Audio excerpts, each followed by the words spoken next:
ಅವಕಾಶಗಳು ತಾನಾಗೆ ಬರೋದಿಲ್ಲ.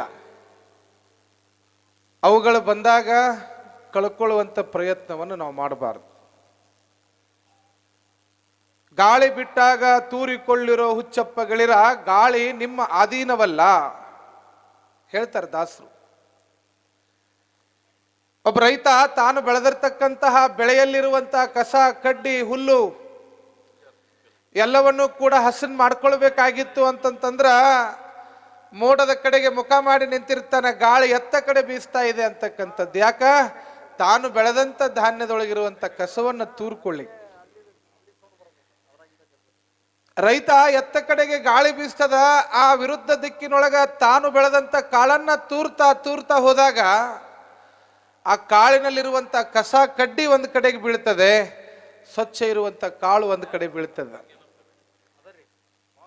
ಹೀಗಾಗಿ ಯಾವ ರೀತಿಯಾಗಿ ಒಬ್ಬ ರೈತ ಬೀಸುವಂತ ಗಾಳಿಗಾಗಿ ಕಾಯ್ತಾ ತನ್ನ ಕಾಳನ್ನ ಹಸನ್ ಮಾಡ್ಕೊಳ್ತಾನಲ್ಲ, ಹಂಗ ಈ ಮನುಷ್ಯ ಅನ್ನುವಂತಹ ಜೀವನದ ರಾಶಿ ಒಳಗ ನಮ್ಮ ಜೀವನದೊಳಗೂ ಕೂಡ ಕಡ್ಡಿ ಕಸ ಅಂತಕ್ಕಂಥದ್ದು ತುಂಬಿ ಬಿಟ್ಟದ. ಇದರೊಳಗ ತುಂಬಿದ್ದನ್ನ ನಾವೇನಾದ್ರೂ ತೂರ್ಕೊಳ್ಬೇಕಾಗಿತ್ತು ಅಂತಂದ್ರ ಚಿಕ್ಕೇನಕೊಪ್ಪದ ಶರಣರ ಪುಣ್ಯ ಸ್ಮರಣೆ ಅನ್ನುವಂಥ ಗಾಳಿ ಒಳಗೆ ತೂರ್ಕೊಂಡು ಬಿಟ್ರೆ ಸಾಕು, ನಮ್ಮ ಬದುಕು ಕೂಡ ಹಸನಾಗ್ತದೆ. ಹೀಗಾಗಿ ಅಂತಹ ಗಾಳಿ 5 ದಿನಗಳ ಕಾಲ ಬೀಸದ. ನಾಳೆ ಒಂದೇ ದಿನ ಬೀಸೋದಿದು, ಮತ್ತೆ ಮುಂದಿನ ವರ್ಷ ಹೋಗ್ಬಿಡ್ತತ್ರಿ ಈ ಗಾಳಿ. ಈ ಗಾಳಿ ಕಿಮ್ಮತ್ತು ಯಾರಿಗೆ ಗೊತ್ತಿರ್ತೈತಿ ಅಂದ್ರೆ, ಈ ಕೋವಿಡ್ ಬಂದಾಗ ICUದಾಗ ಅಡ್ಮಿಟ್ ಆಗಿದ್ರು ನೋಡ್ರಿ, ಅವ್ರಿಗೆ ಗೊತ್ತೈತೆ ಅದ್ರ ಬಗ್ಗೆ ಕಿಮ್ಮತ್ತು ಏನು ಅಂತೇಳಿ. ಯಾಕಂದ್ರೆ ಕೊರೋನಾ ಬಂದಾಗ ಒಂದೊಂದು ಸಿಲಿಂಡರ್ ಸಿಗಲಿಲ್ಲ, ಕೋಟಿ ಗಂಟ್ಲೆ ಬ್ಯಾಂಕ್ನ ಡಿಪಾಸಿಟ್ ಅದ, ತಗೊಂಡೇನು ಮಾಡೋದು, ಆಕ್ಸಿಜನ್ ಸಿಗ್ತಾ ಇಲ್ಲ. ಎಷ್ಟೋ ಜನ ಸತ್ತು ಪ್ರಾಣ ಬಿಟ್ಟಿದ್ದನ್ನು ನಾವು ನೋಡಿದ್ದೀವಿ ಗಾಳಿಗಾಗಿ ಪರಿತಪಿಸಿ. ಹೀಗಾಗಿ ಅವಕಾಶ ಸದ್ಗುರುನಾಥ ನಮಗೆ ಒದಗಿಸಿಕೊಟ್ಟಾನ.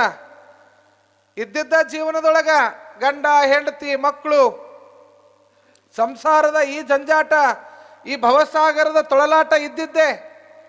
ಅದಕ್ಕೆ ಹೇಳ್ತಾರೆ, ಬಡತನಕ್ಕೆ ಉಂಬುವ ಚಿಂತೆ, ಉಂಬಲಾದರೆ ಉಡುವ ಚಿಂತೆ, ಉಡಲಾದರೆ ಇಡುವ ಚಿಂತೆ, ಇಡಲಾದರೆ ಹೆಂಡಿರ ಚಿಂತೆ, ಹೆಂಡಿರಾದರೆ ಮಕ್ಕಳ ಚಿಂತೆ, ಮಕ್ಕಳಾದರೆ ಬದುಕಿನ ಚಿಂತೆ, ಬದುಕಾದರೆ ಕೇಡಿನ ಚಿಂತೆ. ಇಂತಿ ಹಲವು ಚಿಂತೆಯಲ್ಲಿಪ್ಪರನ್ನು ಕಂಡೆ, ಶಿವಚಿಂತೆ ಶಿವಧ್ಯಾನದಲ್ಲಿಪ್ಪರನ್ನು ಒಬ್ಬರನ್ನು ಕಾಣೆ ಅಂತ ಹೇಳ್ತಾರೆ. ಅವರು ಎಲ್ಲ ಹೇಳಿದ್ರು, ಲಾಸ್ಟಿಗೆ ಇದನ್ನು ಒಂದು ಹೇಳೇ ಬಿಟ್ರು. ಚಿಂತಿ ಯಾರಿಗಿಲ್ಲ ಹೇಳ್ರಿ ನೋಡೋಣ. ಮಕ್ಕಳಾದವ್ರಿಗೆ ಇವನ್ ಹೆಂಗೆ ಓದಿಸೋದಪ್ಪ ಅಂತ ಚಿಂತಿ, ಮಕ್ಕಳಾಗಲ್ದವ್ರಿಗೆ ನನಗೆ ಮಕ್ಕಳಾಗಿಲ್ಲ ಅಂತ ಚಿಂತಿ, ಬಡವನಿಗೆ ರಾತ್ರಿ ಊಟದ ಹೆಂಗೆ ವ್ಯವಸ್ಥೆ ಮಾಡೋದು ಅಂತ ಚಿಂತಿ, ಅಡಿಗೆ ಮಾಡಿ ಇಟ್ಟವ್ರಿಗೆ ಉಣ್ಣವ್ರಿಲ್ಲ ಇದನ್ನ ಎಲ್ಲಿ ಚೆಲ್ಲೋದು ಅಂತ ಚಿಂತಿ. ಒಟ್ಟಾರೆ ಬದುಕಿನೊಳಗ ಚಿಂತಿ ಚಿಂತಿ ಚಿಂತಿ ಇದ್ದಿದ್ದಲ್ರಿ. ಯಾರಿಗಿಲ್ಲ? ನಿಮಗೂ ಐತಿ, ನಮಗೂ ಐತಿ. ಯಾವಾಗ ಅಜ್ಜವ್ರು ಲಘು ಮುಗಿಸ್ಯಾರ, ಮನೆಗೆ ಯಾವಾಗ ಹೋಗಿನಿ ಅಂತ ನೀವು ಚಿಂತೆ ಮಾಡಾಕತ್ತೀರಿ. ನಾ ಯಾವಾಗ 8:30 ಆಗ್ತೈತಿ, ನಾ ಯಾವಾಗ ಮುಗಿಸಿ ಹೋಗ್ಲಿ ಅಂತ ನಾ ಚಿಂತೆ ಮಾಡಾಕತ್ತಿ. ನಮ್ಮ ಚಿಂತೆ ಒಳಗೆ ಮೈಕ್ ಹಚ್ಚಿದವ ಇವ್ರು ಯಾವಾಗ ಮುಗಿಸ್ಯಾರ, ನಾ ಯಾವಾಗ ಕಿತ್ಕೊಂಡು ಮನೆಗೆ ಹೋಗಿನಿ ಅಂತ ಅವು ಚಿಂತೆ ಮಾಡಾಕತ್ತಾನ. ಅಡಿಗೆ ಮಾಡಿದವ್ರು ಯಾವಾಗ ಬಂದು ಉಣ್ತಾರ ಏನಮ್ಮರ, ನಾ ಯಾವಾಗ ಡಬರಿ ತೊಳೆದಿರ್ಲಿ ಅಂತ ಅವು ಚಿಂತೆ. ಒಟ್ಟಾರೆ ಒಂದಿಲ್ಲದ ಒಂದು ಚಿಂತಿ ಚಿಂತಿ ಚಿಂತಿ ಮಧ್ಯದೊಳಗ ಸದ್ಗುರುನಾಥ ಚಿಂತನ ಅಂತಕ್ಕಂಥದ್ದೊಂದು ಕೊಟ್ಟಾನ. ಈ ಚಿಂತನವನ್ನು ನಾವು ಮಾಡಬೇಕಾಗಿದೆ. ಬದುಕಿಗೆ ಬೇಕಾಗಿರೋದೇನು? ಚಿಂತನ. ಅದಕ್ಕಾಗಿ ಈ ಮನುಷ್ಯನ ದೇಹ ಇದು ಸೃಷ್ಟಿಯಾಗಿದ್ದು ಪಂಚಭೂತಗಳಲ್ಲಿ. ಇವತ್ತು ಪಂಚಭೂತಗಳಿಂದ ನಿರ್ಮಾಣ ಆಗ್ಯದ ಅಂತ ವಿಜ್ಞಾನ ಹೇಳ್ತದ. ಪಂಚಭೂತಗಳು ಅಂತಂದ್ರೆ ಯಾವ ಹೇಳ್ರಿ ನೋಡೋಣ. ಯಾವ ಕರಿತೀವಿ ನಾವು ಪಂಚಭೂತ ಅಂತ ಹೇಳಿ? ಭೂಮಿ, ಆಕಾಶ, ನೀರು, ಗಾಳಿ, ಬೆಂಕಿ, ಇವುಗಳಿಗೆ ಏನಂತ ಕರಿತೀವಿ ನಾವು? ಪಂಚಭೂತಗಳು ಅಂತ ಕರಿತೇವೆ. ಈ ಪಂಚಭೂತಗಳಿಂದ ನಿರ್ಮಾಣ ಆಗಿರ್ತಕ್ಕಂಥದ್ದು ಈ ದೇಹ. ಹೀಗಾಗಿ ಇದರೊಳಗೂ ಕೂಡ 5 ಅದಾವು, ಪಂಚೇಂದ್ರಿಯಗಳು ಅಂತದವು. ಅದಾವಿಲ್ರಿ? ಯಾವುವು ಪಂಚೇಂದ್ರಿಯಗಳು ಅಂತಂದ್ರೆ ಯಾವುವು ಗೊತ್ತೈತೆ ಇಲ್ಲಿ ನಿಮ್ಗೆ? ಇವತ್ತು ಯಾಕೋ ಕುರ್ಚಿ ಭಾಳ ಖಾಲಿ ಅದಾವ, ಏನೋ ಬರ್ಬೇಕೋ ಬೇಡ ಒಂದು ಚಿಂತೆ ಮಾಡಕತ್ತಾರ ಗೊತ್ತಿಲ್ಲ. ಪಂಚೇಂದ್ರಿಯಗಳು ಅಂತದವು. ಯಾವ ಪಂಚೇಂದ್ರಿಯ ಅಂತ ಕರೀತಾರ್ರಿ? ಕಣ್ಣು, ಕಿವಿ, ಮೂಗು, ನಾಲಿಗೆ, ಚರ್ಮ, ಇವಕ್ಕೇನಂತಾರ? ಪಂಚೇಂದ್ರಿಯಗಳು. ಮನುಷ್ಯನ ದೇಹಕ್ಕೆ ಬಹುಮುಖ್ಯವಾಗಿ ಬೇಕಾಗಿರ್ತಕ್ಕಂಥವು. ನೋಡ್ರಿ ಎಷ್ಟು ಚಂದ ದೇವ್ರ ಈ ಮನುಷ್ಯನನ್ನ ಸೃಷ್ಟಿ ಮಾಡ್ಯಾನ ಅಂತಂತಂದ್ರ ಕಣ್ಣು ಎರಡು ಕೊಟ್ಟಾನ. ಯಾಕೆ ಎರಡು ಕೊಟ್ಟ? ನೋಡಪ್ಪ, ಎರಡು ಕಣ್ಯಾಗ ಕೆಟ್ಟದ್ದು ನೋಡು, ಒಳ್ಳೇದನ್ನು ನೋಡು ಅಂತ ಎರಡು ಕಣ್ಣು ಕೊಟ್ಟ. ಇನ್ನ ಎರಡು ಕಿವಿ ಕೊಟ್ಟಾನ. ಯಾಕೆ ಎರಡು ಕಿವಿ ಕೊಟ್ಟ? ಕೆಟ್ಟದ್ದನ್ನು ಕೇಳು, ಒಳ್ಳೇದನ್ನು ಕೇಳು. ಮೂಗಿನ ರಂಧ್ರದಲ್ಲಿಯೂ ಕೂಡ ಎರಡು ಇಟ್ಟಾನಿಗೆ ರಂಧ್ರಗಳನ್ನು. ಇಂಗಾಲದ ಡೈಆಕ್ಸೈಡು ತಗೋ, ಕೆಟ್ಟ ವಾಸನೆ ಬಂದ್ರು ತಗೋ, ಮಲ್ಲಿಗೆ ವಾಸನೆ ಬಂದ್ರು ತಗೋ ಅಂತೇಳಿ ಕೊಟ್ಟಾನ. ಆದ್ರ ಎಷ್ಟು ಮಜಾ ಮಾಡ್ಯಾನ ಅಂತಂದ್ರ ನಾಲ್ಗಿನ ಒಂದ ಕೊಟ್ಟಾನ. ಏನ್ ಮಾಡ್ಯಾನವ? ನಾಲಿಗೆ ಎರಡು ಅದಾವನ್ರಿ.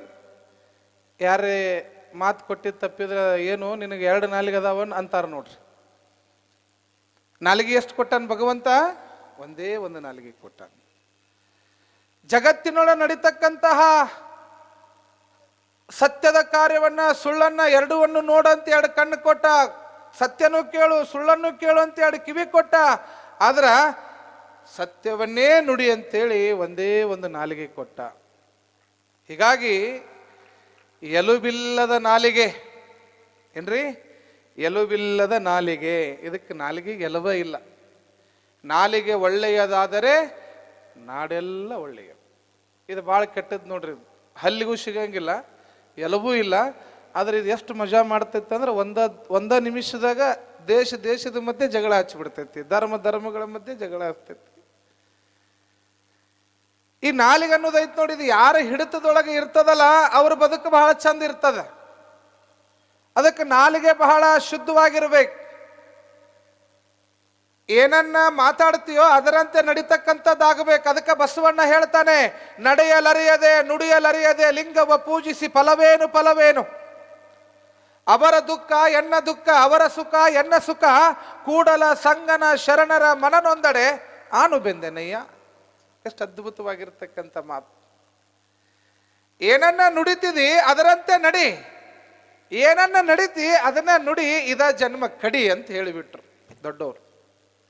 ಅದಕ್ಕೆ ಬಹಳ ಮಂದಿ ಹೇಳೋದೊಂದು ಮಾಡೋದೊಂದು. ಅದಕ್ಕೆ ಹೇಳ್ತಾರೆ ನೋಡ್ರಿ, ಹಳ್ಳಿ ಕಡೆಗೆ ಹೇಳೋದು ಆಚಾರ, ತಿನ್ನೋದು ಬದ್ನಿಕಾಯಿ ಮಾಡ್ಯಾರಿ, ಬದ್ನಿಕಾಯಿ ಪಲ್ಯ ಮಾಡ್ಯಾರಿ ಇವತ್ತು. ಹೇಳೋದು ಆಚಾರ, ತಿನ್ನೋದು ಬದನೆಕಾಯಿ ಅಂತ ಹೇಳ್ತಾರ ಶಾಸ್ತ್ರ. ಹೀಗಾಗಿ ಮಾತುಗಳು ಬಹಳ ಶುದ್ಧವಾಗಿರ್ಬೇಕು. ಅದಕ್ಕೆ ಬಸವಣ್ಣ ವಚನದ ಮುಖಾಂತರ ಹೇಳ್ತಾನೆ, ನುಡಿದರೆ ಮುತ್ತಿನ ಹಾರದಂತಿರಬೇಕು, ನುಡಿದರೆ ಮುತ್ತಿನ ಹಾರದಂತಿರಬೇಕು, ನುಡಿದರೆ ಮಾಣಿಕ್ಯದ ದೀಪ್ತಿಯಂತಿರಬೇಕು, ನುಡಿದರೆ ಸ್ಫಟಿಕದ ಸಲಾಕೆಯಂತಿರಬೇಕು, ನುಡಿದರೆ ಲಿಂಗ ಮೆಚ್ಚಿ ಹೌದೌದು ಎನ್ನಬೇಕು. ನುಡಿಯೊಳಗಾಗಿ ನಡೆಯದಿದ್ದರೆ ಕೂಡಲ ಸಂಗಮ ದೇವ ಎಂತೊಲಿವನಯ್ಯ. ಎಲ್ಲಿ ಹೊಂಟದ ಈ ಸಮಾಜ? ಹೇಳೋದೊಂದು ಮಾಡೋದೊಂದು. ಸುಮ್ಮನೆ ಕೆಲಸ ಇಲ್ಲದ ಮಾತು, ಒಂದು ಉಪಯೋಗ ಆಗೋ ಮಾತು ಮಾತಾಡ್ತೀವ ಇಲ್ಲ.